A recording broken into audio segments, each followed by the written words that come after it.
Bom dia, boa tarde, boa noite, meus amados, meus queridos. Meu nome é Ana Paula, hoje é dia 13 de abril de 2016 e eu quero estudar algumas coisinhas aqui hoje, alertando. Nós estamos, amados, em contagem regressiva para partir deste mundo. Repito, nós estamos em contagem regressiva para partir deste mundo. E eu estava lendo a minha Bíblia aqui hoje, estava procurando alimentar antes de começar o meu dia, com a palavra de Deus, buscando no Senhor a sua misericórdia para com a minha vida, buscando no Senhor o sustento para com a minha vida. E eu estou lendo o livro de Daniel, um livro tão bonito, tão profético, tão maravilhoso. E eu me deparei com uma oração que Daniel fez pelo povo de Israel. Eu gostaria de ler essa oração, não tentando trazer a ideia de que se a gente ora a Deus e pede a Deus a justiça em uma determinada nação, ou no meio de uma cidade, ou no meio de um determinado povo, ou no meio da nossa família, Deus vai fazer segundo o nosso coração, mas Deus vai fazer segundo a justiça e a sua misericórdia. Meus amados, eu creio e tenho sentido no meu coração uma necessidade muito grande nesses últimos dias de orar. E curiosamente, falo curiosamente no sentido espantoso da coisa, eu vejo que quanto mais a gente ora, mais Deus ele revela as coisas, mais Deus ele abençoa, mais Deus ele sustenta, mais Deus ele cuida de nós. E eu tenho visto o mover de Deus em meio às nossas orações. Eu digo nossas orações porque eu não oro sozinha, eu não sou boba. não levo por esse lado. Às vezes alguém falaria, Ana, você está falando que você não ora sozinha porque você não é boba, mas você não sabe. Eu estou tão sozinha aqui onde eu moro, eu não tenho com quem orar, né? Mas não no sentido assim, quando a gente tende a assumir certas responsabilidades, né? Igual o fato de eu ter esse canal, acaba que a gente conhece muitos irmãos e acabam vindo muitas causas de oração realmente muito importantes no nosso meio. E às vezes a gente se coloca a interceder por situações específicas, né, que o Senhor traz no nosso coração. É onde eu não oro sozinha, eu tenho um grupo de irmãs que oram comigo, a gente ora todos os dias a gente coloca no altar do Senhor a nossa própria vida, as nossas causas, e ali Deus tem feito um trabalho maravilhoso no nosso meio, não posso reclamar. E lendo aqui o capítulo 9 do livro de Daniel, nós vamos ter, na minha Bíblia tem um título, a oração de Daniel pelo povo. Amados, nós estamos vivendo um tempo tão perigoso.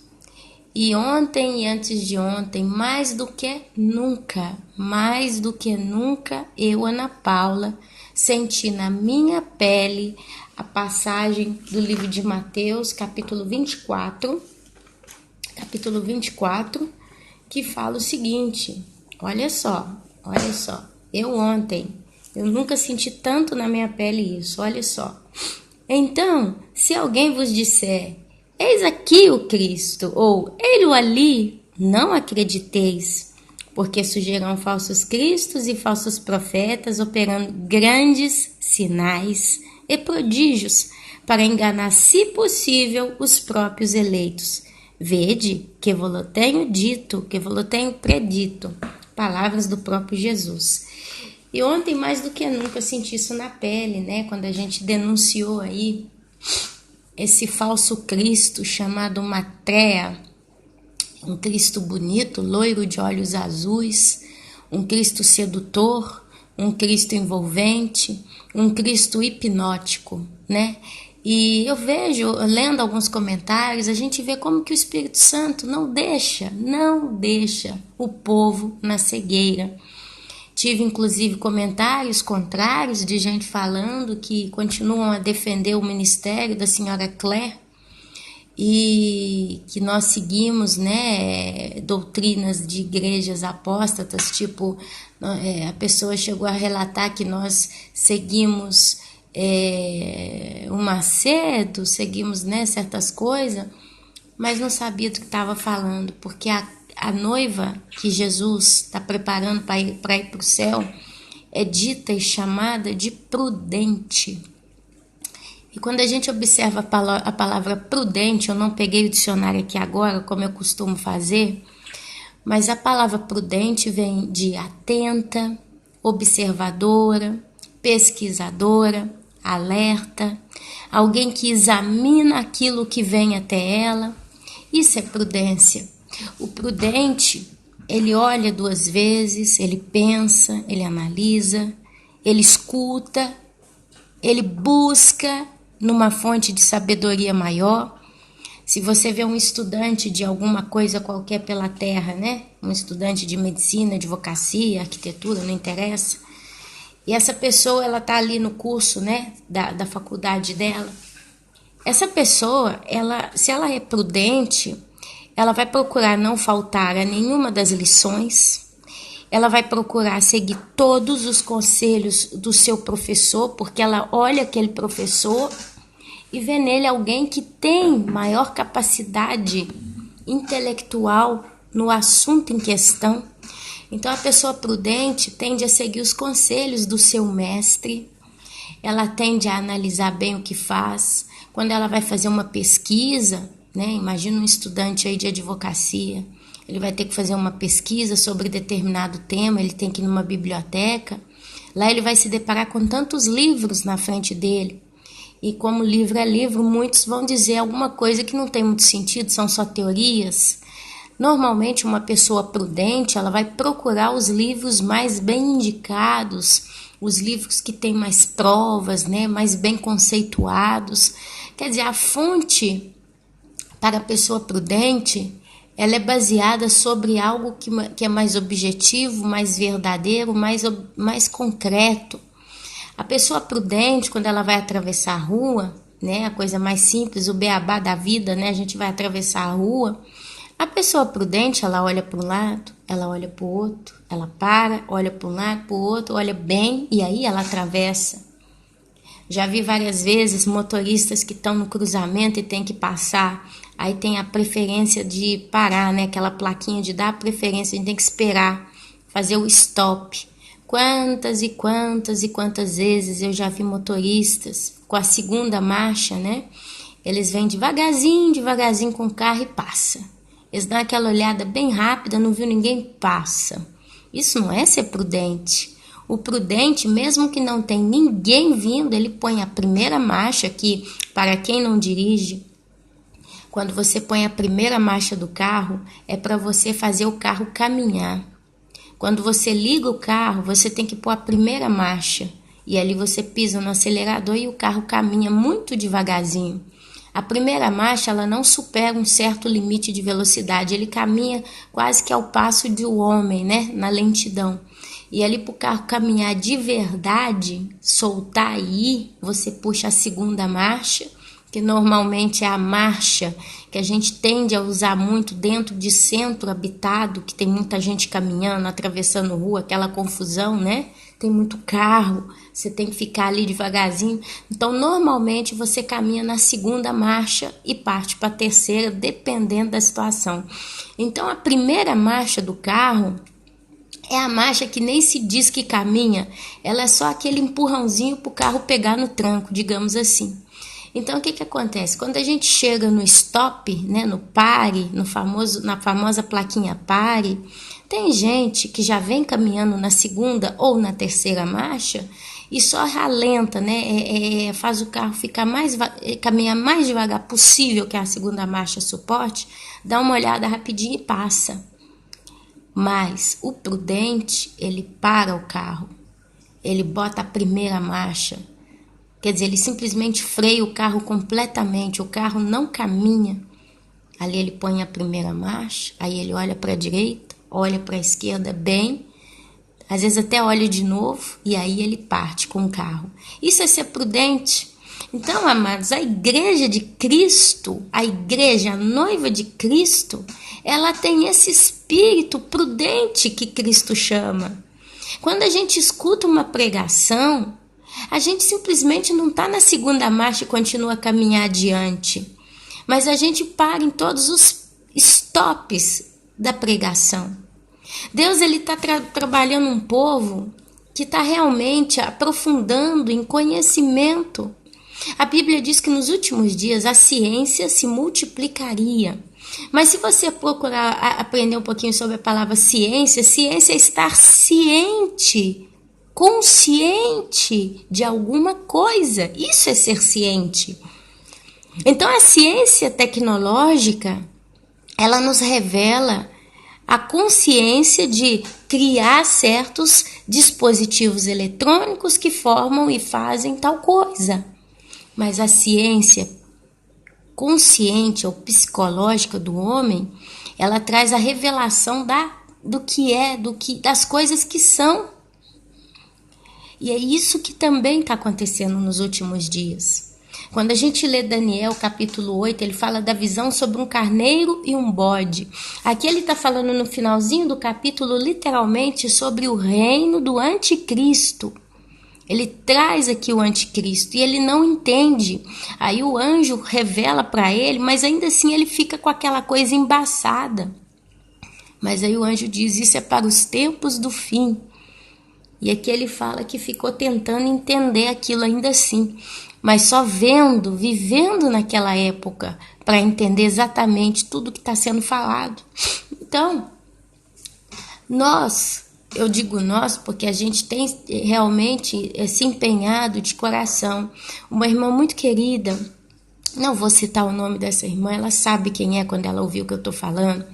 Quando ela me perguntou, Ana, mas você acha que eu estou em pecado quando eu tenho sonhos com a volta de Jesus? Quando eu tenho sonhos com as catástrofes que estão vindo? E às vezes eu divulgo isso, eu falo com as pessoas, você acha que eu estou em pecado? Será que eu tenho que pedir perdão? Será que não é isso?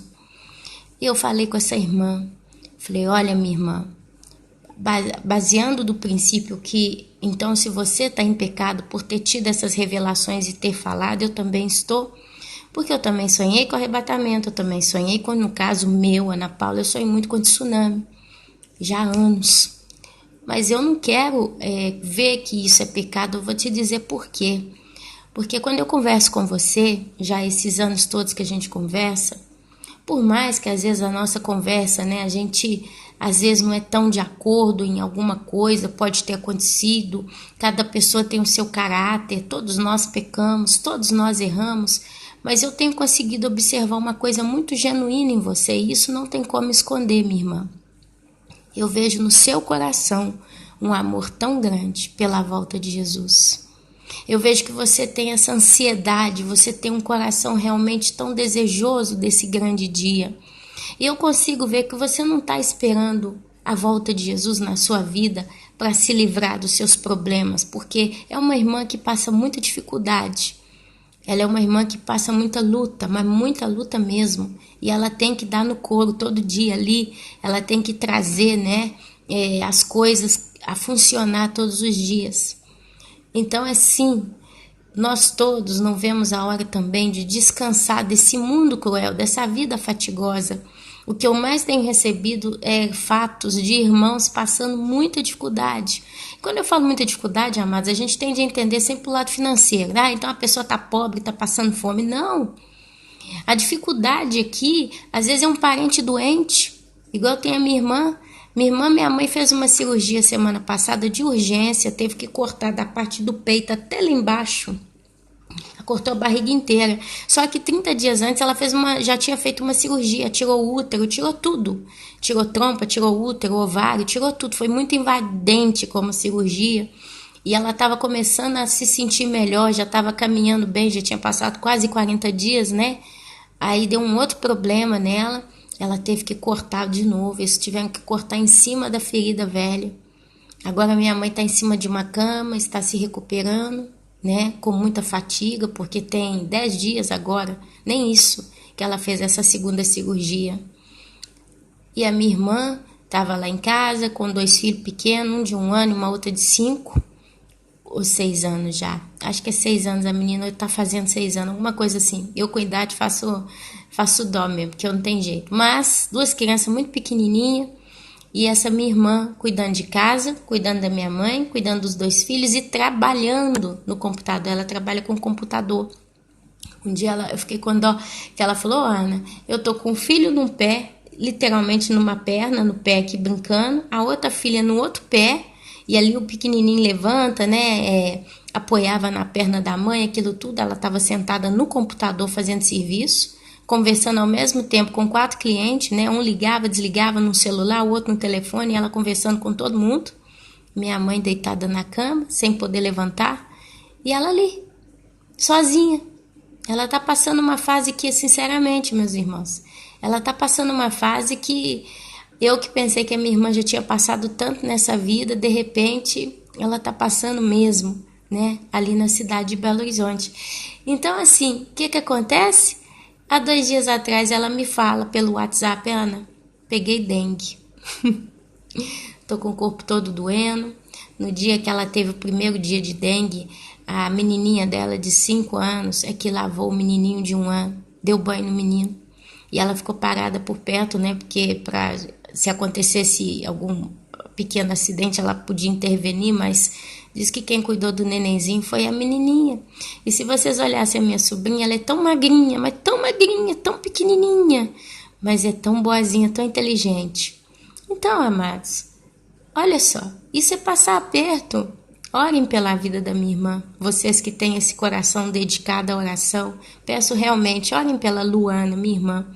Então eu tenho recebido, isso são tantos casos, e eu aqui a 11.000 quilômetros não posso fazer nada. Não posso ir lá ajudar, ela precisava tanto de mim ali agora. Eu podia estar ali, podia limpar a casa para ela, podia cuidar dos meninos, podia cuidar da minha mãe, dividir o fardo com a minha irmã, e eu não estou lá. E como eu desejei ter alguém que pudesse ajudá-la. Como eu desejei, principalmente nesses dias em que ela está doente. E não tem, porque todo mundo trabalha, todo mundo tem o que fazer. E meu coração aperta, meus irmãos, porque uma coisa é a gente ouvir uma pessoa relatar o problema pelo qual ela tem. Outra coisa é você viver o problema que a pessoa está vivendo. Então a gente vê que realmente, que alívio seria Jesus arrebatar a minha irmã, arrebatar os filhos dela. Ela iria descansar. Não é de um dia, de um momento, de 30 dias que ela está passando situações difíceis. É de uma vida inteira. Porque a vida dela é assim, acaba um problema desse nível, vem outro. Ela já está até acostumada. É um leão atrás do outro por dia. E não é só ela, são tantos irmãos pelo mundo inteiro nessas mesmas condições. E essa irmãzinha que me falou, será que eu estou em pecado? É uma pessoa que também tem uma vida num nível muito exigente, tem muita responsabilidade sozinha.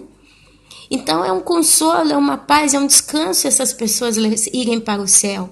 Mas ainda assim, conversando com essa irmã, observando o caminhar dela, eu humanamente, falha como sou, consegui ver nela um genuíno amor por Cristo.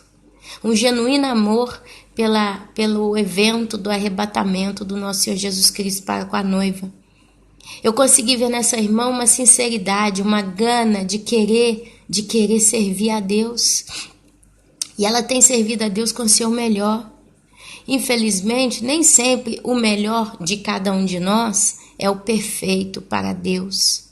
Quantas vezes aqui nesse canal eu deixo a desejar, talvez eu fale alguma coisa que poderia ser explicado de modo muito melhor, muito mais profundo, muito mais claro. Quantas vezes, não é verdade? Quantas vezes eu gostaria de fazer muito mais do que eu faço, porque o meu coração queima por fazer alguma coisa, eu me importo por alguém, pelos irmãos. Mas a gente, no nosso poder fazer, a gente crê que está podendo, o que melhor pode fazer, estamos fazendo. A gente tem consciência que não é o perfeito, porque o perfeito só Deus pode fazer. Mas é sempre uma oferta de adoração a Deus através das nossas vidas. E isso faz a diferença. E eu vejo isso na irmã. Eu falei com ela, irmã, você não tem que pedir perdão a nada nem a ninguém. Porque eu vejo em você, e se eu que sou humana estou vendo isso, quanto mais Deus que vê o teu coração. Então, quando a gente faz a obra, se a gente faz de sinceridade, com amor e realmente com devoção a Deus, quer dizer, eu estou fazendo com o meu melhor. Sabe, meus irmãos, eu dou uma historinha bem simples, né? Imagina um casalzinho de namorado. A moça é muito rica, a moça é muito bonita, A moça tem tudo, tem sapato, tem relógio, tem bolsa, tem roupa, tem perfume, tem tudo que o dinheiro pode comprar. Ela pensa, é uma ordem, tá ali. E essa moça se apaixona por um rapaz. Só que é um rapaz muito humilde, muito simples, vive uma vida fatigosa a cada dia.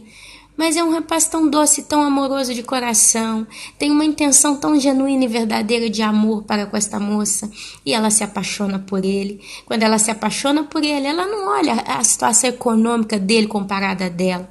Às vezes é uma moça que ganha 2, 3 mil dólares por dia com seu trabalho, com seu sucesso. Tem gente que ganha isso.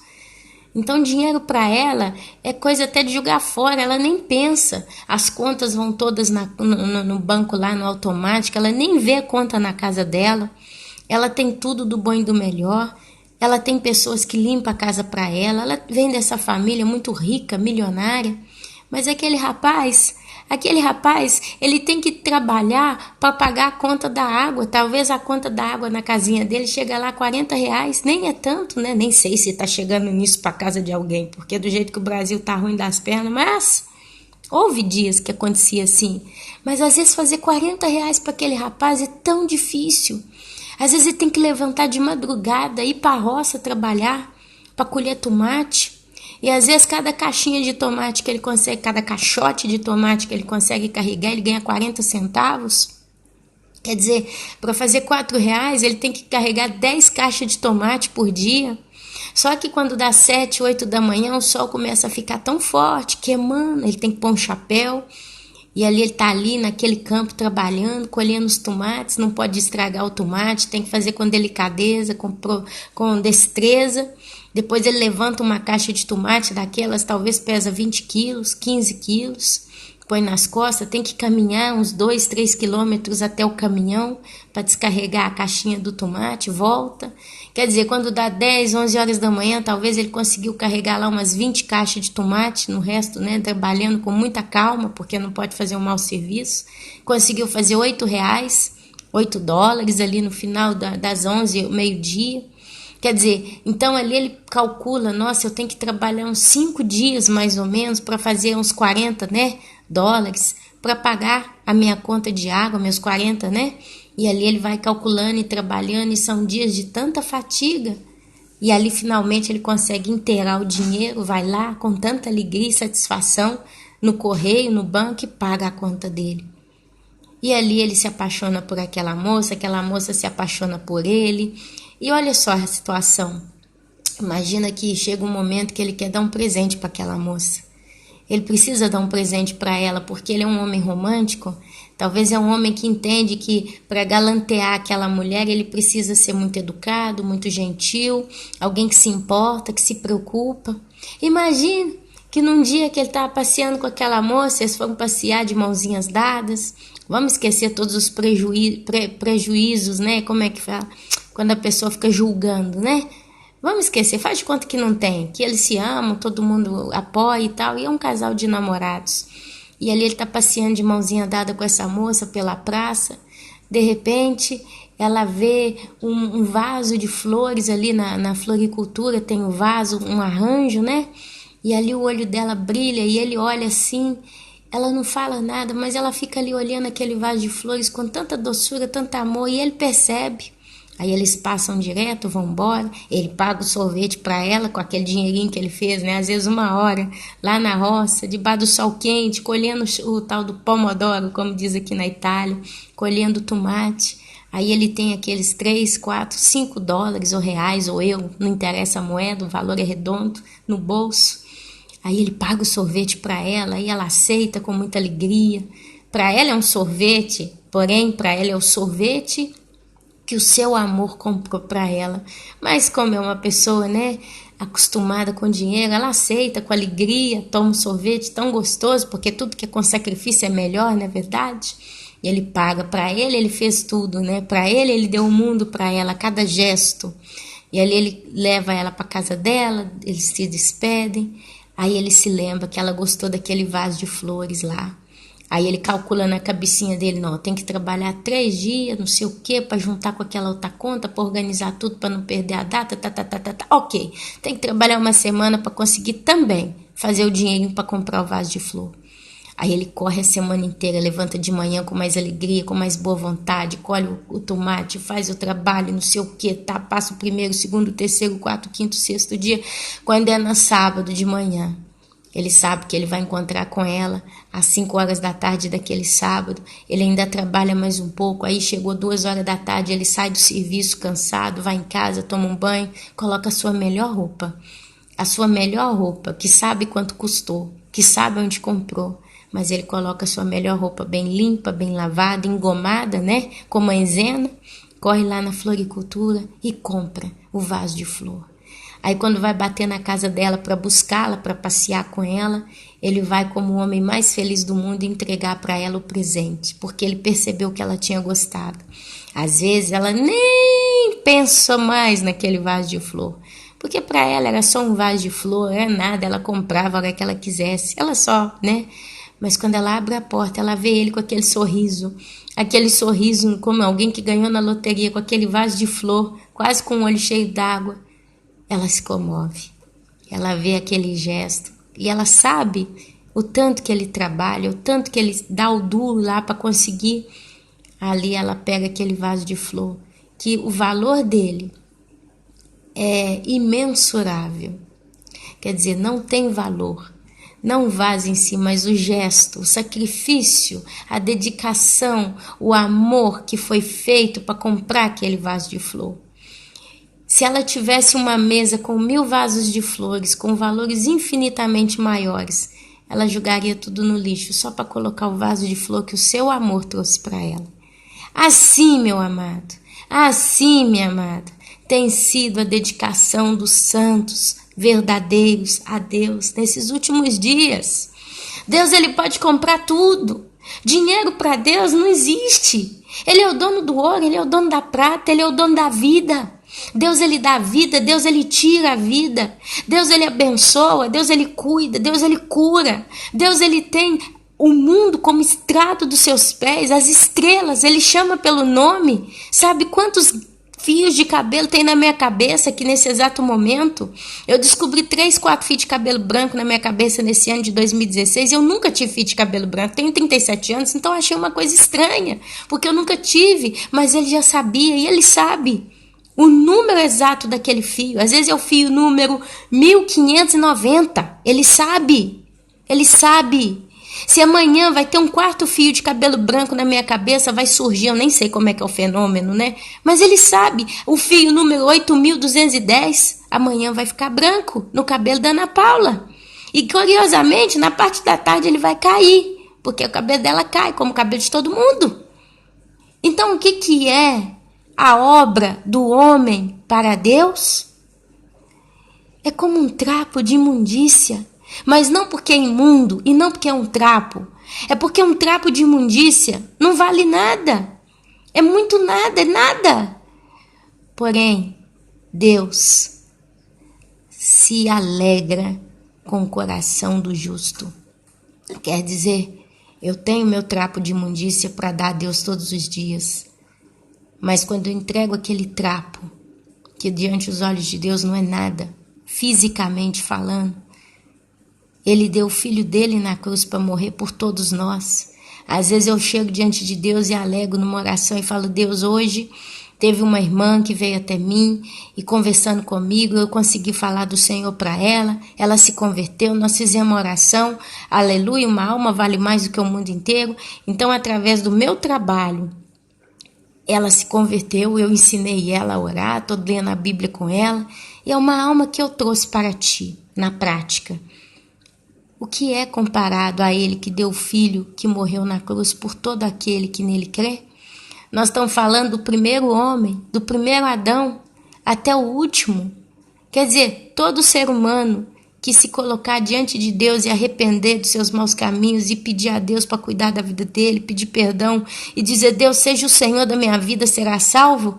O que é comparado a 1, 2, 3, 10 almas que a Ana Paula, o João, o José, o Carlos trazem diante de Deus?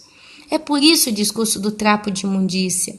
Porque por mais que um ser humano sirva a Deus como aquele homem vai colher o seu tomate todo dia, com maior dedicação, amor e carinho, e todo dia entrega, perto da riqueza de Deus, o eu sou, o Todo-Poderoso, não é nada. Então a comparação do trapo de imundícia é essa comparação quase que física. Deus, ele é o universo inteiro, nós somos um grãozinho de areia que se pegar na palma da mão não consegue nem localizar. Nem se pôr numa colherzinha de açúcar, aquela menorzinha que tem. Você pegar uma colherzinha dessa de areia fina e julgar assim, olhar, você não consegue identificar esse grãozinho de areia. Compare ao universo. Compare ao planeta Terra, se a gente quiser ir um pouco a menos. A Bíblia fala que Deus é o todo, ele é o eu sou, ele simplesmente é. Ele é o tudo. Ele é o princípio, ele é o fim, ele é o alfa, ele é o ômega, ele é o todo-poderoso. Então, amados, quando um dos irmãos, como a irmãzinha que veio conversar comigo ontem, veio realmente triste, porque ela disse, será, Ana, que o fato de eu ter esse trabalho de divulgar esse material, pregar essas coisas, será que eu também estou mentindo? Porque basicamente ainda não está acontecendo. Quem sabe, Ana? Eu falei, olha, eu não creio. Mas eu creio no teu coração que ele é sincero, genuíno e verdadeiro. E Deus, ele gosta de ver um filho sincero diante dele. E aí faz a diferença, meus irmãos. Porque brincando, o que essa irmã faz está dando fruto para o Senhor. Porque é verdadeiro, genuíno e sincero. E é o Espírito Santo quem tem guiado ela dentro do que ela está fazendo. E ele sabe do coraçãozinho dela. Então existe a diferença. A noiva de Cristo, a igreja verdadeira nesses últimos dias, ela está sendo completamente dedicada com amor à obra do Senhor ou a Deus. Às vezes a pessoa não está conseguindo fazer nada porque ela acabou de chegar no cenário, né? O mundo está acabando. Eu tenho Jesus Cristo e ele está voltando. Mas é um coração assim tão disponível. Eu conheço irmãs, eu conheço uma irmã em particular, uma não, duas irmãs em particular, que quando elas veem uma necessidade de alguém, elas não pensam duas vezes, elas se dão, elas ajudam, elas abençoam com o que elas têm. Elas não pensam, elas não raciocinam. Não, Ana, eu tenho condição de ajudar, tá, pum, fui lá e ajudei. Sabe? Isso é amor a Deus, porque elas não olham a necessidade da pessoa, mas elas olham uma pessoa que Deus criou. E Deus ama. E Deus zela por essa pessoa. Então elas olham com o amor que Deus olha. Esse é meu irmão, essa é minha irmã. E ali, meus amados, é onde a igreja tem trabalhado. E ela tem recebido essa ciência das coisas de Deus. E quando ela recebe essa ciência das coisas de Deus, ela fica sensível à voz de Deus. As minhas ovelhas reconhecem a minha voz. Tem gente aí falando coisa muito bonita, parecendo Deus. Como foi a denúncia? Que eu fiz a denúncia, porque é justo que seja feita. Meus irmãos, o que é errado tem que ser exposto. Porque é para nós, isso é uma responsabilidade do reino. Se uma pessoa diz que tem que unir todas as religiões, porque o que importa é o amor, quer dizer, a doutrina já não interessa tanto, mas o que interessa é o amor, isso é antibíblico. Eu não posso, como Ana Paula, ouvir uma coisa dessa e ficar calada. É pecado para mim. E as pessoas que de algum modo denunciaram e renunciaram, elas lavaram as suas mãos diante da justiça de Deus. Quer dizer, das nossas mãos, ninguém vai poder cobrar o sangue de quem está ainda lá. É responsabilidade, amados. É responsabilidade. Se eu tenho certeza que uma coisa está errada, eu tenho que denunciar, porque isso é o reino de Deus que está sendo sacado. O inferno está querendo roubar as almas. Mas olha, quando a gente lê os testemunhos, a gente vê as pessoas falando, eu nunca senti paz, eu nunca fui de acordo, tem alguma coisa que não... Isso era a voz do Espírito, porque as minhas ovelhas reconhecem a minha voz. A gente reconhece a voz do nosso verdadeiro Jesus. Quando começa a aparecer uma coisa muito bonita, mas tem alguma coisa que não bate, a gente sabe, isso não é a voz do meu Jesus. Assim tem sido.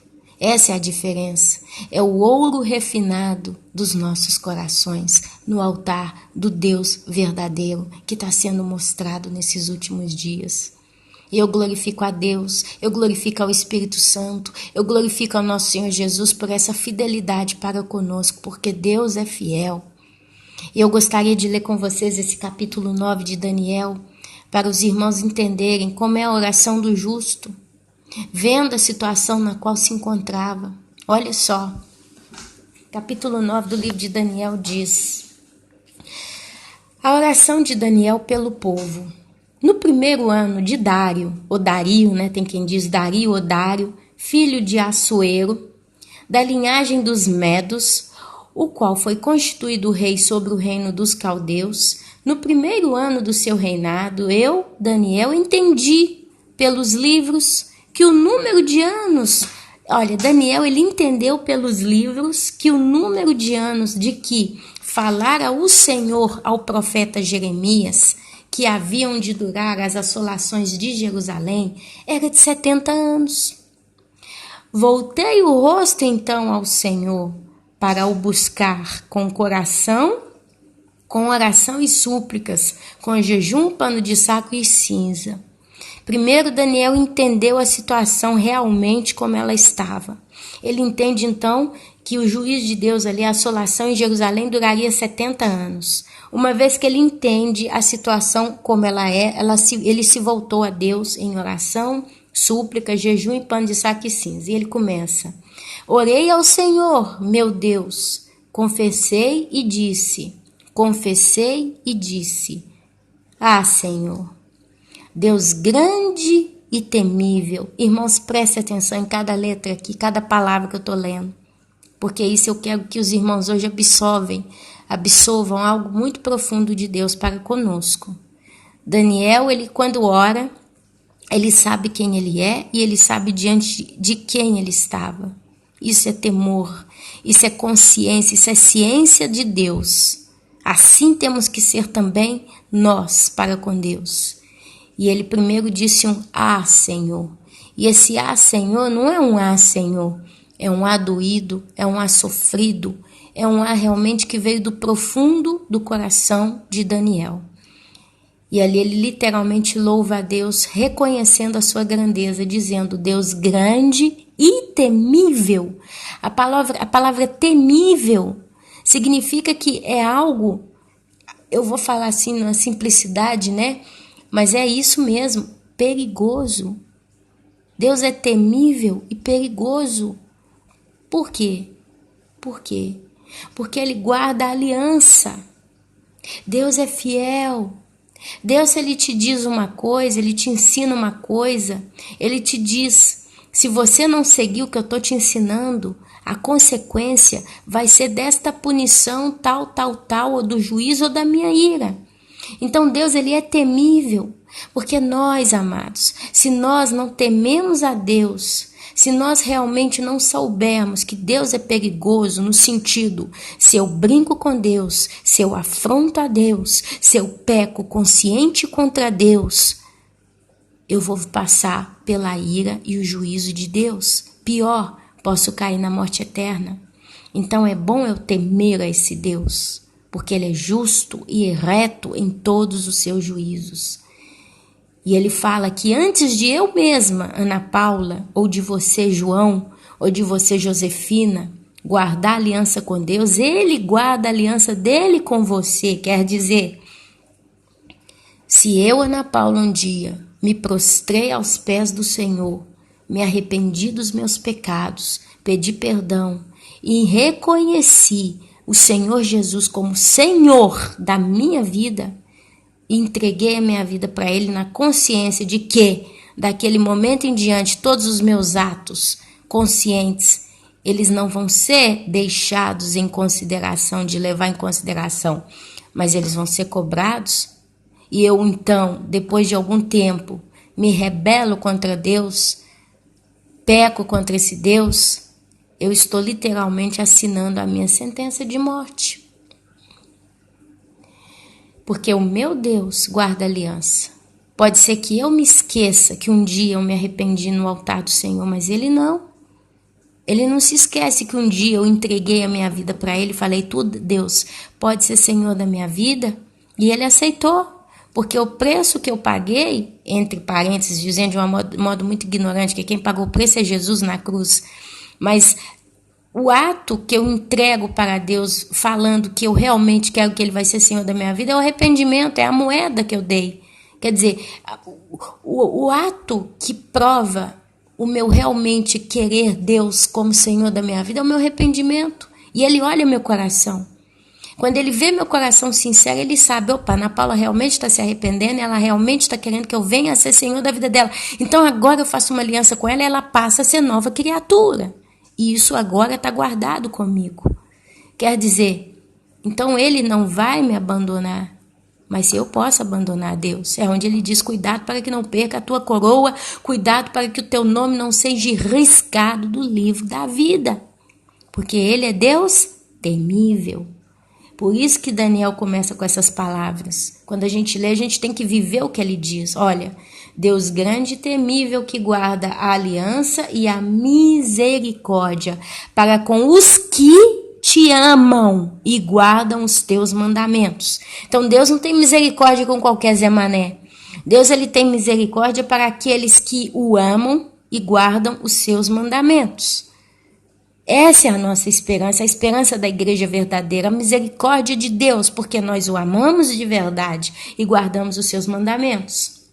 E ele fala, Daniel, temos pecado e cometido iniquidades, procedemos perversamente e fomos rebeldes, apartando-nos dos teus mandamentos e dos teus juízos, e não demos ouvidos aos teus servos, os profetas, que em teu nome falaram aos nossos reis, nossos príncipes e nossos pais, como também a todo o povo da terra. Então Daniel se colocou na brecha. Daniel, aparentemente, ele não pecou a nível aqui, como ele fala do povo no modo geral, mas ele simplesmente se colocou também como um grande pecador diante de Deus, porque ele fazia parte daquele povo, porque ele veio daquele povo, ele estava no exílio na Babilônia por causa do pecado dos seus antepassados, dos seus pais, dos reis. Então ele simplesmente fala, nós temos pecado. E se você observa em todo o Velho Testamento, quando um dos santos de Deus intercede por Deus, ele não fala o povo pecou. Fala, mas quando ele intercede em oração pedindo a Deus alguma coisa, ele fala, nós pecamos, nós erramos. Porque ele já não se via como indivíduo separado. Eu sou Daniel, sou um homem consagrado a Deus, eu escapei da caverna lá do leão, né, da cova do leão, e não sei o que daqui, não sei o que daqui, eu tenho dom de profetizar, eu tenho dom de sonho, não sei o que. Não. Ele se sentia um só corpo com o povo de Israel. Como nós temos que nos sentir um só corpo com toda a igreja. É por isso que nós temos que carregar uns os fardos dos outros. É por isso que a gente tem que interceder pelo outro. É por isso que a gente tem que denunciar as mentiras. É por isso que a gente tem que colocar a cara e a coragem e combater o bom combate, não só por mim mesma, mas pelo corpo. Essa é a diferença da igreja genuína. Ela não defende aquilo que a convém. Ela defende aquilo que é correto de acordo com o que o Senhor colocou no coração dela. A ti, ó Senhor, pertence a justiça. Olha só, Daniel, a Deus pertence a justiça. Quer dizer, o Senhor vai sempre fazer o que é justo. E se o fazer o que é justo significa mandar ira, o Senhor vai mandar, porque a justiça pertence a ti. Mas ele diz, a ti, ó Senhor, pertence a justiça, mas a nós o corar de vergonha. Porque quando nós estamos em pecado, a nossa vergonha é exposta diante de Deus. Nós não temos como esconder ou camuflar o nosso pecado diante de Deus. Eu posso esconder o meu pecado diante da sociedade, diante do meu familiar, diante das pessoas que me circundam, mas de Deus, não. Porque Ele sonda os nossos corações. Como hoje se vê, aos homens de Judá, os moradores de Jerusalém, todo o Israel, quer os de perto, quer os de longe, em todas as terras por onde os tem lançado por causa das suas transgressões que cometeram contra ti, ó Senhor. A nós pertence o corar de vergonha, aos nossos reis, aos nossos príncipes e aos nossos pais, porque temos pecado contra ti. Ao Senhor nosso Deus pertencem a misericórdia e o perdão. Ele fala da justiça, mas ele diz que a Deus também pertence a misericórdia e o perdão. Aleluia. Pois nós temos rebelado contra ele. Quer dizer, ele fala de um contínuo povo que continua e continua e continua pecando. E não obedecemos à voz do Senhor nosso Deus, para andarmos nas suas leis que nos deu por intermédio dos seus servos e os profetas. Sim, todo Israel transgrediu a tua lei, desviando-se para não obedecer à tua voz. Por isso, a maldição e as imprecações que estão escritas na lei de Moisés, servo de Deus, se derramaram sobre nós, porque temos pecado contra ti. Temos, olha, um ato contínuo. Ele confirmou a sua palavra. Moisés, antes de entrar na terra prometida, ele já estava despedindo do povo, ele ia para o monte, para ver a terra prometida. Ele teve um último discurso. Eu não lembro onde que está, se algum irmão aqui tiver, pode deixar a referência nos comentários do vídeo. Mas ele simplesmente volta lá atrás, quando o povo sai do Egito, como que Deus resgatou o povo, e ele começa a citar todos os pecados ali nos 40 anos do deserto. Ele vai falando, as bênçãos, as maldições que caíram sobre o povo. Ali ele fala da lei, e ali ele começa falando no finalzinho das obediências, de como que o povo teria que se proceder. Se o povo seguisse o conselho de Deus, os mandamentos de Deus, Moisés então fala das bênçãos de Deus, terra que mana leite e mel, um povo que ia crescer e prosperar, um povo que não ia ser dominado por nenhum outro povo, mas dominaria toda a terra, e por aí vai. Mas ao mesmo tempo depois ele fala, porém, se vocês, ou se nós, não seguirmos os estatutos e os mandamentos, as leis de Deus, tudo que está escrito aqui vai se cumprir. Aí ele começa a falar das maldições, das pragas, da peste, da doença, do exílio, do abandono, da fome, do sofrimento. Então, assim, Moisés ele deu uma geral, ele fez um conclame ao povo antes deles entrarem na terra prometida. É disso aqui que Daniel está falando. Tá? Que falou contra nós e contra os nossos juízes que nos julgavam, e fez vir sobre nós grande mal. Por quê? Porquanto nunca debaixo de todo o céu aconteceu o que se deu em Jerusalém. Porque Deus, ele era fiel. E Deus, quando o povo de Jerusalém começou a se prostituir, Deus se voltou contra aquele povo, e eles pagaram. E o exílio na Babilônia foi um ápice naquela época ali do juiz de Deus. E os povos que o circundavam viram um Israel glorioso, mas viram um Israel no opróbrio, desprezado, em que se virava o rosto de vergonha. Como está escrito na lei de Moisés, todo este mal nos sobreveio.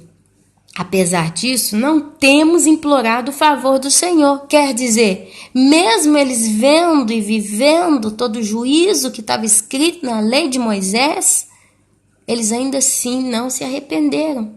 Eles não imploravam o favor de Deus, porque Deus sempre espera do ímpio o arrependimento. Isso serve para mim, para você, para nós. Ainda que a gente está pecando, sabendo das coisas de Deus, a gente se voltou contra Deus, Deus não aceitou aliança com nós, um dia nos prostramos diante de Deus, mas nos desviamos dos maus caminhos e continuamos a pecar. Deus ainda assim, ele espera que nós imploremos o favor dele para com a nossa vida, ainda que nós estejamos vivendo debaixo da ira de Deus. Tem gente que vem de testemunhos aí que se desviaram dos caminhos do Senhor e caíram numa cama, numa enfermidade terrível. E ali Deus está deixando aquela pessoa sofrer viva, porque por misericórdia, quem sabe ela vai se arrepender, pedir perdão, então Deus mata, Deus leva, Deus ceifa. Foi o caso do meu pai. Enquanto meu pai não se arrependeu, Deus deu chance. Até que no último fôlego ele se arrependeu e Deus então ceifou e o levou para o céu. Porque é isso que Deus quer. Deus não tem prazer na morte do ímpio. Só que o que acontece? Muitos continuam se rebelando até o final. Ficam com raiva de Deus, revoltados com Deus, não querem saber de Deus, xingam a Deus. Mas em momento nenhum falam, peraí, mas eu desviei, eu pequei, eu comecei, fui eu que dei o pontapé nessa atitude toda aqui. E eu estou debaixo do juízo, da ira de Deus. Então cabe a mim voltar a Deus, arrepender, pedir, suplicar perdão a Deus e reconhecer que muitas das coisas que eu estou vivendo é porque eu me afastei do Senhor. Amados, imagina um cara que é homossexual, tá? Aí ele vai, se arrepende, se converte ao Senhor, e Deus o cura e converte toda a vida dele, ele vira um homem, se sente normal e vive não sei o que, e vive uma vida fervorosa com o Senhor, até um dia que ele começa a se desviar. Sutilmente, devagarzinho, ele vai se afastando dos caminhos do Senhor, porque para de ler Bíblia, para de orar, para de buscar Deus e começa a dar mais atenção e tempo para o mundo. Quer dizer, esvazia o espírito e enche a carne. Conclusão, esse homem volta para a homossexualidade, porque é assim que funciona, muitas das vezes. Às vezes tem um demônio numa pessoa, que eu não estou falando só no caso do homossexual, estou falando no caso do perdido. Tem um espírito imundo que governa a vida daquela pessoa, porque se não tem o Espírito Santo de Deus, tem a influência dos demônios.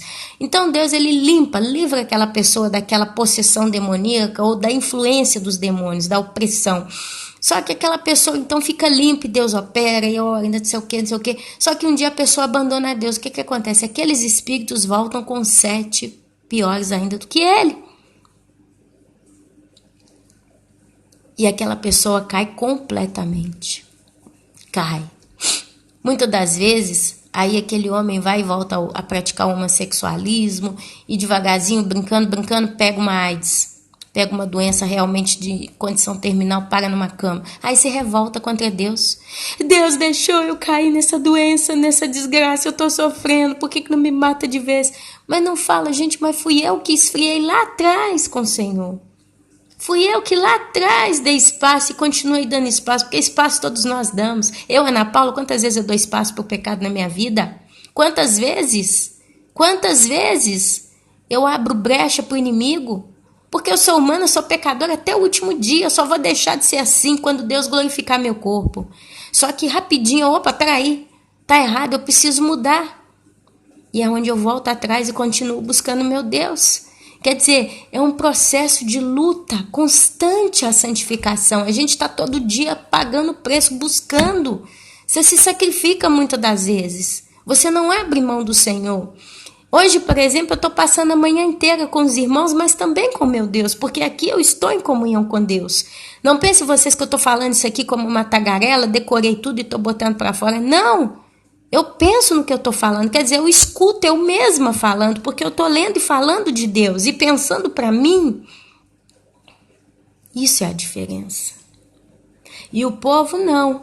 Apesar disso, não temos implorado o favor do Senhor, nosso Deus, para nos convertermos das nossas iniquidades e nos aplicarmos à tua verdade. É o que eu acabei de falar. Por isso o Senhor cuidou em trazer sobre nós o mal e o fez vir sobre nós, pois justo é o Senhor, nosso Deus, em todas as suas obras que faz, pois não obedecemos a sua voz. Na verdade, ó Senhor nosso Deus, que tiraste o teu povo da terra do Egito com mão poderosa e a ti mesmo adquiriste renome, como hoje se vê, temos pecado e procedido perversamente. Ó Senhor, segundo todas as tuas justiças, aparte-se a tua ira e o teu furor da nossa cidade de Jerusalém. Daniel aqui então ele começa a pedir a misericórdia de Deus sobre Jerusalém, porque ele entendeu que eram 70 anos de cativeiro.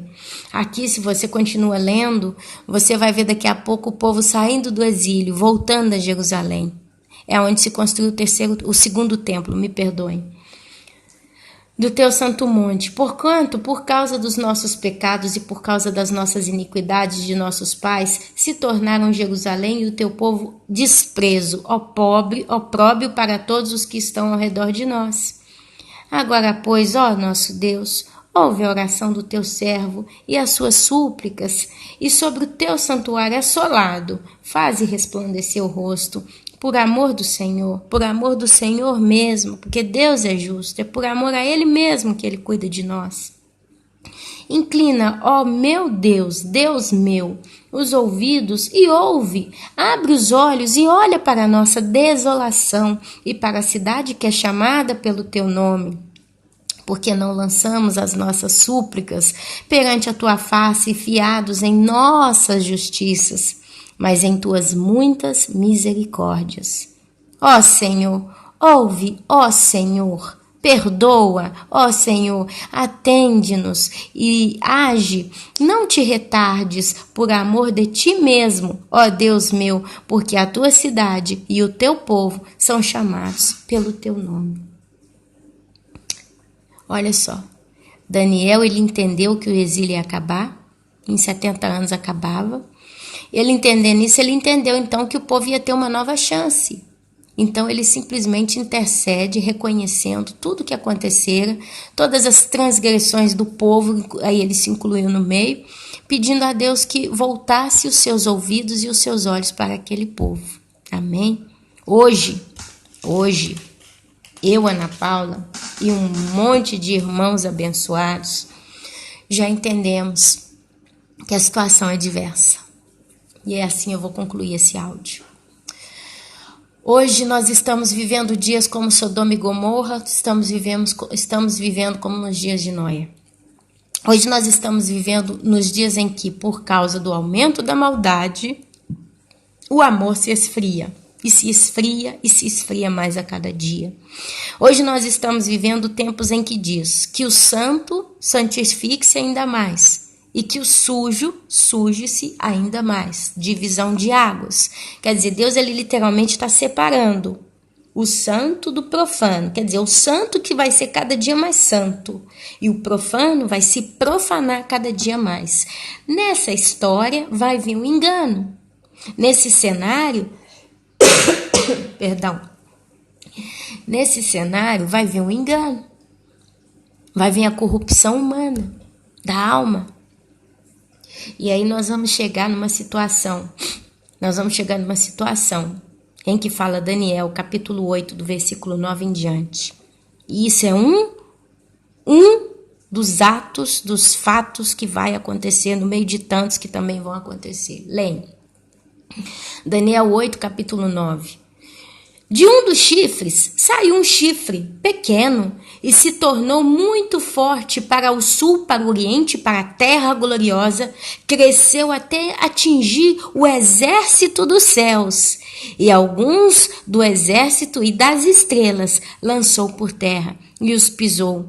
Sim, engrandeceu-se até o príncipe do exército. Dele tirou o sacrifício diário e o lugar do seu santuário foi deitado abaixo. O exército lhe foi entregue com o sacrifício diário por causa das transgressões e deitou por terra a verdade e o que fez prosperou.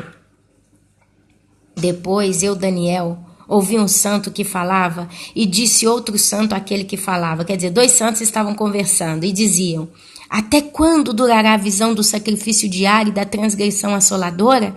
Visão na qual é entregue o santuário e o exército a fim de serem pisados? Ele me disse: até 2.300 tardes e manhãs, e o santuário será purificado. Havendo eu, Daniel, tido a visão, procurei entendê-la. E eis que se me apresentou diante uma com aparência de homem. E ouvi uma voz de homem de entre as margens do Ulai, que era um rio, a qual gritou e disse: Gabriel, dá a entender a ele esta visão. Veio, pois, para perto de onde eu estava. Ao chegar ele, fiquei amedrontado. Aqui está falando arcanjo Gabriel. Fiquei amedrontado e prostrei-me com o rosto em terra. Mas ele, Gabriel, me disse: entende, filho do homem, pois esta visão se refere ao tempo do fim. Falava ele comigo quando caí sem sentidos, rosto em terra. Ele, porém, me tocou e me pôs em pé no lugar onde eu me achava. E disse: eis que te farei saber o que há de acontecer no último tempo da ira, porque esta visão se refere ao tempo determinado do fim. Daniel, aquele carneiro com 2 chifres que viste são os reis da Média e da Pérsia, mas o bode peludo é o rei da Grécia. O chifre grande entre os olhos e o primeiro rei, o ter sido quebrado, levantando-se 4 em seu lugar, significa que os 4 reinos se levantarão deste povo, mas não com força igual ao que ele tinha. Babilônia foi dividida em 4 reinos, isso já aconteceu, tá, amados? Já cumpriu. Mas no fim do seu reinado, quando os prevaricadores acabarem, levantar-se-á um rei de feroz catadura, ou de feroz aparência, e especialista em intrigas. Esse rei aqui, ele conseguiu atingir o próprio exército do céu e das estrelas e as lançou por terra. Quando a gente fala que 1/3 das estrelas foi lançada por terra, de quem que a gente se lembra? Do próprio Lúcifer. A Bíblia fala que ele arrastou consigo 1/3 dos anjos. E aqui está falando: mas no fim do seu reinado, quando os prevaricadores acabarem, levantar-se-á um rei de feroz caricatura ou aparência, e especialista em intrigas. Grande é o seu poder, mas não por sua própria força. Pela força de quem? Do diabo. O próprio diabo vai entregar o seu poder para o anticristo. Causará estupendas destruições. Olha só, meus amados, que perigo. Eles estão esperando o Mahdi, né? Assim que fala, os muçulmanos, é Nadi ou Mahdi? Eu não lembro aqui. Esse pessoal da nova era está esperando o quê? O Matréia, não é isso? Me perdoem se eu estiver falando nomes errados, porque eu não fico muito pesquisando essas coisas, mas eu escuto e gravo aquilo, é Matréia, é o Jesus deles. Os muçulmanos estão esperando o Mahdi, e por aí vai. O povo de Israel também está esperando o seu Messias, e por aí vai. E olha que para Israel vai vir um falso Messias, porque ele vai liberar Israel. Depois de tanto tempo, Israel vai poder finalmente construir o seu 3º templo para adorar a Deus, porque Israel ele tem isso na cabeça. A fixação, mas isso é natureza, porque Deus é que colocou no coração dos judeus isso. É construir o 3º templo, é voltar a adorar a Deus, o Deus Todo-Poderoso. Então, quem é que vai dar a eles essa condição? O anticristo, porque ele vai assinar o quê? Um pacto de paz por 7 anos. E eles vão se chalar, como diz aqui na Itália, eles vão levantar o templo, ele vai ser construído literalmente, porque o anticristo ele vai ter que sentar nesse templo, porque ele vai querer ser adorado como Deus. Isso vai acontecer 3 anos e meio depois que ele assinar o pacto de paz. Você pode ter certeza, meu irmão. Tem gente falando o anticristo já assinou o pacto de paz. Tem muita gente falando isso aí.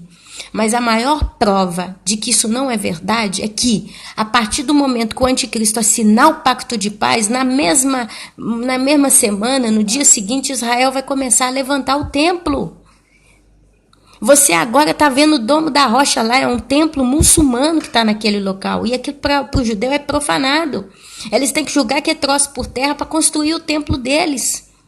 E sinceramente, aqui eu não estou falando a visão bíblica, eu estou falando a visão da minha lógica, da minha cabecinha de 4 de ló dentro.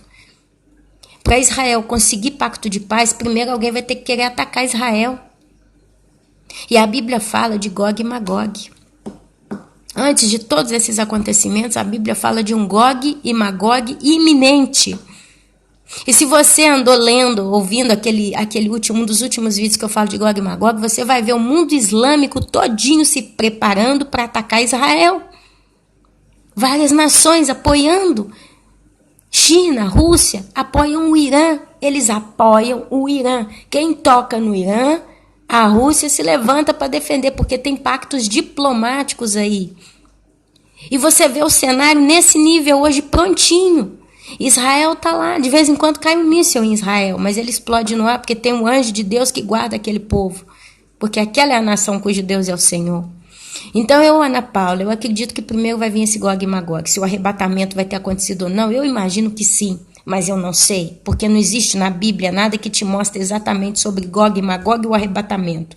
Tanto porque o arrebatamento vai ser repentino. Uma coisa é certa, eu creio que vai ser antes da grande tribulação. Amém? Então, olha só. você vê o cenário Gog e Magog acontecendo. Então eles vão vir tudo contra Israel. Só que Deus é que vai batalhar nessa primeira Gog e Magog. E o exército que for contra Israel vai se levantar contra si mesmo. Então um soldado, vamos colocar aqui iraniano, né? Porque o Irã está dentro de Gog e Magog, isso é certo. Então imagina 2 soldados iranianos indo contra Israel. Deus vai mandar confusão. Deus vai mandar uma coisa que vai gerar uma confusão. E ali um vai atirar no outro. E quando assustar, o próprio exército vai ter se autodestruído. Israel não vai ter feito nada. E ali vai levantar o anticristo, amados. É muito arriscado que no período de Gog e Magog, ou bem no final, ou antes, o arrebatamento aconteça. Porque o anticristo, creio eu, ele vai selar o acordo de paz. Pensa comigo. O anticristo, ele precisa conquistar o mundo, ele precisa conquistar Israel, porque ele quer que os judeus o adorem. Porque se o povo judeu adorasse o anticristo, o Satanás ia dizer, tá vendo, Deus? Você mandou seu filho, você fala que essa nação é tua, você diz que eles vão ser perpétuos, eternos, tá falando que vai vir a Nova Jerusalém, que o Senhor não vai nunca tirar o reino das mãos de Davi, trono eterno, mas eles se prostraram para mim, e eu fui adorado. Isso seria a maior traição que o povo judeu poderia fazer a Deus. Se isso acontecesse, não vai acontecer, porque o coração daqueles ali é de Deus, não adianta. As minhas ovelhas ouvem a minha voz. Então, mais cedo ou mais tarde, quem é de Deus vai ser sempre de Deus. Eles não vão se prostrar para Satanás. Mas Satanás não sei, porque ele ainda acha que vai. Porque ele vai operar o quê? Grande é o seu poder. E ele vai fazer muita coisa. Então, olha só. Ele vem depois de Gog e Magog, né? E ali ele fala, não, eu como governador mundial, porque o anticristo ele vai ser o governador mundial, ele vai governar o mundo inteiro, ele vai fazer uma união no mundo, globalizar o mundo totalmente, uma só moeda, uma só religião, porque ele vai estar sendo apoiado pela besta, que nesse momento vai estar já operando no mundo, como sinais, prodígios e maravilha, e todo aquele que não tem o nome escrito no livro da vida vai adorar a besta. E eles vão fazer um complô entre eles que todo mundo vai ter que se prostrar para a imagem da besta, pôr o número da besta. Olha o nível, olha o nível. Eu, Ana Paula, imagino que naqueles 3 primeiros anos e meio da grande tribulação, o anticristo vai estar dando a corda toda para Israel. Então Israel vai estar uma maravilha. Tanto que vai ter as 2 testemunhas lá pregando dia e noite. E o povo vai estar lá escarnecendo das 2 testemunhas, vão estar matando com fogo, se quiser. E nesse meio tempo, o templo vai estar sendo construído. Cada um na sua meta, digamos assim. E nesse meio tempo, o anticristo vai estar fazendo o quê? Causará estupendas destruições também. Mas principalmente na segunda metade. Porque se você ler na metade da segunda tribulação, tem uma passagem que diz, e todo mundo se tornou em trevas. Está significando que Satanás ele vai operar a 100% a sua maldade contra tudo e todos. Tanto porque ele, meus amados, o povo que segue Satanás acha que ele é bom. Mas ele quer matar, roubar e destruir. Pode ser o maior aliado bruxo, satanista no planeta Terra com Satanás. Pode ser o homem hoje que tem mais aliança com Satanás e é o mais honrado hoje por Satanás. Tem poder, tem glória, tem fama, tem tudo. E tudo que ele faz prospera. Ele é um objeto nas mãos de Satanás. Porque assim que ele tiver cumprido aquilo que Satanás queria, Satanás mesmo esmaga com prazer na sola dos seus pés. Por isso que ele vai causar grande destruição. Mas, voltando ao assunto, 3 anos e meio, o templo está pronto, Satanás vai lá, o anticristo vai lá. Opa, graças a mim vocês construíram tudo, agora eu quero ser adorado, porque eu sou Deus, olha o que eu estou fazendo. Estou governando o mundo inteiro. E ali eles não vão se prostrar. Eles não vão se prostrar. E ali se acende a ira completamente. É onde vai começar a perseguição também em Israel. 3 anos e meio de inferno no mundo inteiro. E olha só, causará estupendas destruições. Isso aqui não estamos falando de terremoto, de tsunami, não. Estamos falando de uma destruição pela mão humana. E ele vai causar estupenda destruição. É isso que está aguardando o tempo do fim. Por isso que eu, Ana Paula, não me ponho a orar pedindo a Deus misericórdia por nenhuma terra, por nenhuma nação, por nenhum povo. Eu peço a Deus que cuide dos seus. E traga arrependimento, traga santidade, traga santificação, traga óleo na nossa vida. Que Deus cuide daqueles que são dele. Mesmo aqueles que vão ficar na grande tribulação. Que Deus tenha misericórdia e cuide deles dentro da sua justiça. Como fez Daniel. Quer dizer, Deus ajuda nós dentro da tua justiça. Prosperará e fará o que lhe aprouver. Destruirá os poderosos. Olha só, o anticristo destruirá o quê? Os poderosos. Presta atenção, ele vai se voltar contra o seu próprio povo, podemos dizer, porque a Bíblia diz que tem os filhos da luz e os filhos das trevas, os filhos de Deus e os filhos do diabo, os filhos da verdade e os filhos do pai da mentira.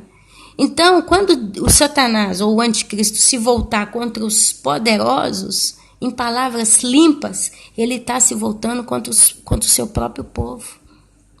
É ali que os presidentes pactuados com os Illuminati, essa turma toda, vai gritar, vai chorar, vai lamentar, mas vai ser tarde demais. Porque o próprio anticristo vai assolar tudo. Ele vai arrebentar com tudo e com todos. A própria besta, se eu não me engano, vai também, o sistema babilônico, tudo, ele vai arrebentar com tudo. Vai chegar um momento que Satanás vai sair chutando o pau da barraca para tudo quanto é lado. Porque ele sabe que a sentença dele já foi decretada, ele sabe que Jesus vai descer no Monte das Oliveiras e vai destruí-lo com o sopro da sua boca, ele vai para o lago de fogo e enxofre eternamente. Ele não tem mais nada a perder. Para que ele vai querer ser bonzinho? Para quem? O plano dele sempre foi matar, roubar e destruir. Mesmo que os seus vão ser roubados, matados e destruídos, no último momento ele vai fazer. E o povo santo, porque ele vai destruir os poderosos e o povo santo. Quem é o povo santo? O povo santo é o povo santo. A Bíblia fala de uma grande multidão vestida de branco. São aqueles, os santos da grande tribulação, que não aceitaram a marca da besta e morreram. A Bíblia fala que o anticristo ele vai decapitar os santos. Eles vão morrer decapitados porque não aceitaram a marca da besta. E ele vai ser destruído. Porque a Bíblia fala, amados, por isso que tem uma coisa complicada aí. O povo está fazendo confusão com graça e tempo da graça. Hoje, para ir para o céu, basta arrepender, viver a palavra de Deus e obedecer a Deus, que a gente vai subir sem um arranhão. A igreja que vai ser arrebatada, ela não vai passar por nenhum juiz de Deus. A gente corre o risco, amados, da gente estar tomando um belo cafezinho da manhã, né? Tem quem, quando levanta, não vê a hora de sentar na sua mesinha e tomar aquele cafezinho quentinho, né? Ou chazinho, comer aquele bolinho, ou comer aquele pãozinho quente, chegou da padaria derretendo. Então não vê a hora, né? Aí tem aquele prazer momentâneo de comer o café da manhã, tomar o café da manhã. E ali naquele deleite vai ser arrebatado. Às vezes ainda vai estar mastigando. Quando continuar, às vezes vai chegar lá no céu ainda fazendo movimento com a boca, sem ter pão na boca, e aí de repente, eu fui arrebatado.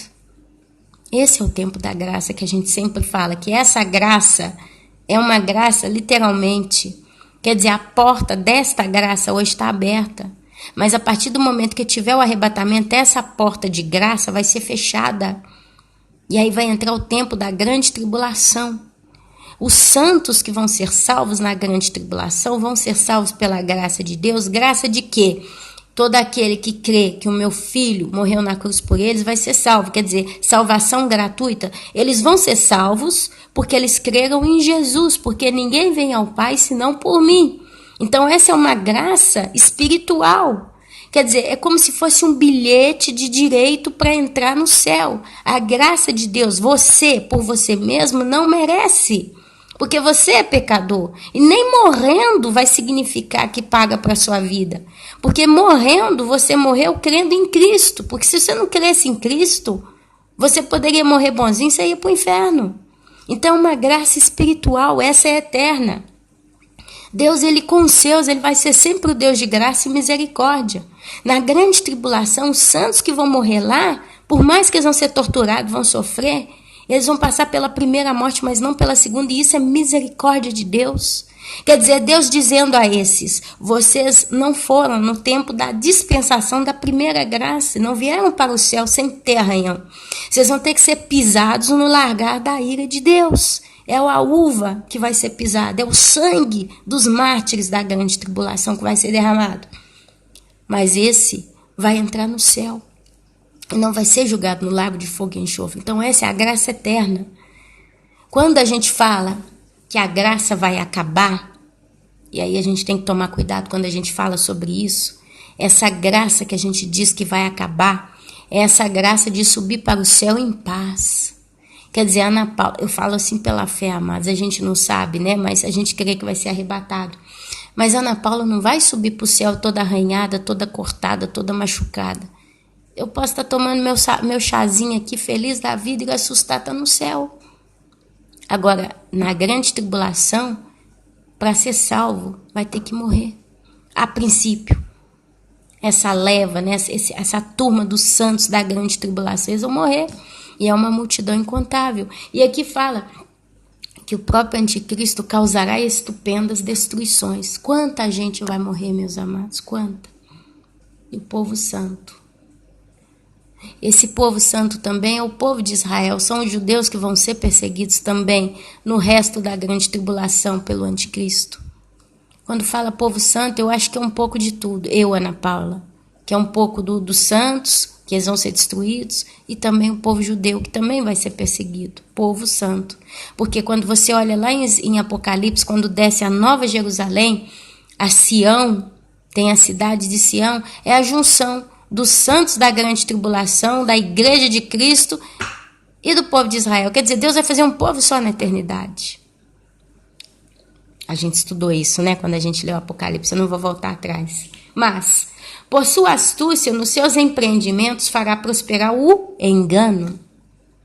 No seu coração se engrandecerá e destruirá muitos que vivem despreocupadamente. Opa! O anticristo destruirá muitos que vivem despreocupadamente. Isso lembra o quê? Uma sociedade que está vivendo show, champanhe, sexo e funk. Que o rock and roll agora ninguém vive mais, né? Entretenimento, alegria, despreocupadamente. Levantar-se-á contra o príncipe dos príncipes. E aqui o príncipe, o primeiro é um P maiúsculo, é Jesus. Ele vai se levantar contra Jesus, o príncipe dos príncipes, mas será quebrado sem esforço de mãos humanas. Olha só a derrota do anticristo. E aqui ele conclui: a visão da tarde e da manhã que foi dita é verdadeira. Tu, porém, Daniel, preserva a visão, porque se refere a dias ainda muito distantes. Eu, Daniel, enfraqueci e estive enfermo alguns dias, porque foi muito pesado e ele não aguentou, né? A carne de Daniel não suportou a visão. E ele ficou enfermo durante alguns dias. Porém, depois ele se levantou e tratou dos negócios do rei. Espantava-me, porém, com a visão, e não havia quem a entendesse. Quer dizer, depois de tudo que o anjo explicou para ele, ainda assim ele não entendia. Sabe por quê? Porque só vai entender isso tudo, amados, quem estiver naquela época. Aqui eu concluo. Por mais que Ana Paula, por mais que um pastor A, B ou C, uma pessoa explique, por mais que ele explique o Apocalipse, as profecias, ainda assim tem mistérios que só vai ser entendido ao pé da letra quando quem estiver ali vê. A gente às vezes precisa ser testemunha ocular de uma coisa para entender a fundo aquilo que está sendo falado.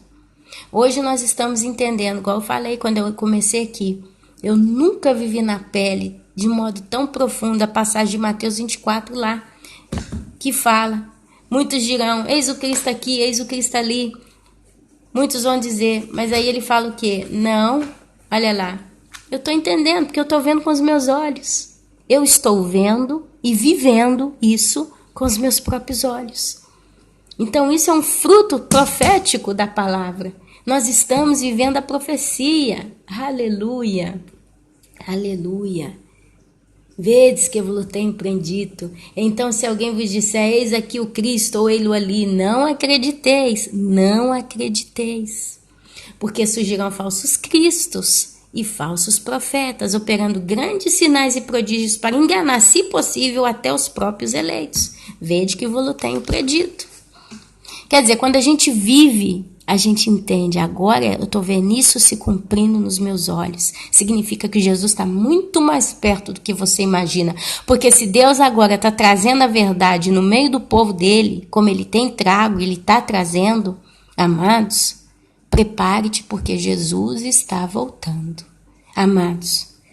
E assim eu termino essa palavra que eu tinha para dizer hoje. Eu termino essa palavra, eu a entrego. Peço a Deus de coração que o Senhor cuide de cada um de vocês, mas cuide realmente, porque nós precisamos, amados. Nós precisamos da misericórdia de Deus mais do que nunca, porque o pau está quebrando. Desculpa a expressão vulgar, mas essa é a realidade. A coisa está ficando feia, amados. Só quem estiver preparado de verdade vai poder entender e saber discernir a verdade da mentira, porque ela é muito sutil. Cuide de você, porque a salvação é individual. É você quem vai subir. Cuidado com o que você escuta. De coração eu te dou esse conselho. E não é para mim, não. É para você. Toma cuidado. Peça ao Espírito Santo. Se você ainda acredita no engano e na mentira, faça essa oração. Fala, oh, meu Deus, o Senhor sabe que eu ainda creio em tal coisa. Mas antes de tudo eu te amo de verdade. E o que eu quero é ter o Senhor na minha vida mais do que tudo. Por isso eu te peço em nome de Jesus. Faz cair as escamas dos meus olhos, o tampão dos meus ouvidos.